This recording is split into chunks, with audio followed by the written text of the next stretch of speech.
E qual é a idade aproximada onde o meduloblastoma aparece mais? É na faixa dos 3 aos 5 anos e dos 7 aos 9. Né? Então, ele tem essas duas faixas, né, que seriam as faixas de mais incidência. Né? Mas aí você tem incidência desse tumor em toda a faixa de pediatria, né? Certo. Que é desde do nascimento dos nascidos até a faixa de 19 e 20 anos. E também ele aparece em adultos. Ele pode aparecer em adultos, só que ele é raro em adultos, né?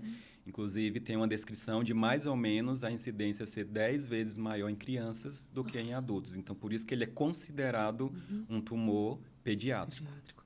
O que se supõe que acontece para o surgimento desse tumor? Todo câncer ele tem uma origem genética. E aí é interessante abordar esse assunto, porque quando a gente fala de origem genética, às vezes a gente pensa em herdabilidade, e são coisas diferentes. Né?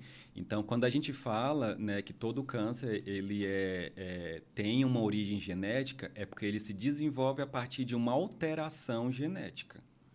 Só que nem toda alteração genética ela é passada dos pais para o filho.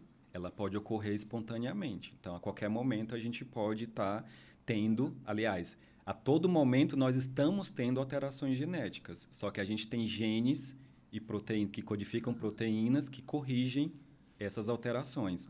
Só que tem, por exemplo, algumas pessoas que têm mutações nesses genes que corrigem as alterações. Então, não vai ter proteínas para corrigir essas alterações. Essas alterações vão ser passadas pelo processo de proliferação e aí tem o surgimento dos tumores.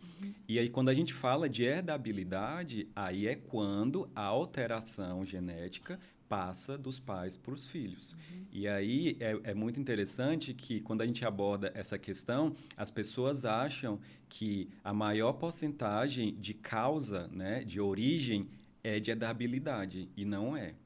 Né? Em torno de 10%, né, da ocorrência dos tumores são herdáveis. O restante tudo é espontâneo, é esporádico. Não Aparece é naquele herdável. sujeito só. Aparece naquele indivíduo somente.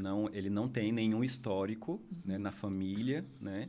Mas a questão de se abordar o histórico ele é muito importante. Muito importante. Então, por exemplo, quando a gente fala de câncer de mama, né, é muito importante se estabelecer um histórico. Porque se a paciente ela tem um histórico, por exemplo, a avó teve câncer de mama, a mãe teve câncer de mama, a probabilidade dela ter já aumenta. Sim.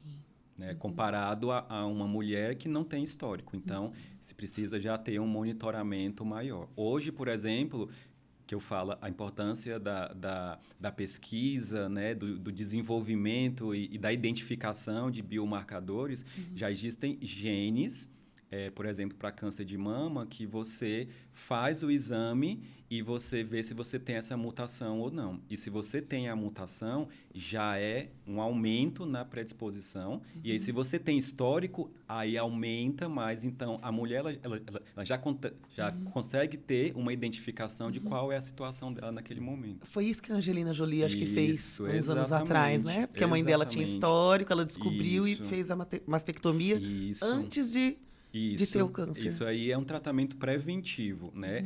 Teve muito burburinho na época, né? Porque, de fato, isso é uma decisão radical, Sim. né? Isso para a mulher é uma decisão radical. Porque você não sabe se vai desenvolver. Com certeza. Né? Apesar de ter o risco. Isso. Só que aí você pensa assim, será que é interessante eu esperar, né? Se vai desenvolver ou não? Se eu tenho a possibilidade de estar fazendo esse preventivo? Então, aí tem essa discussão, né?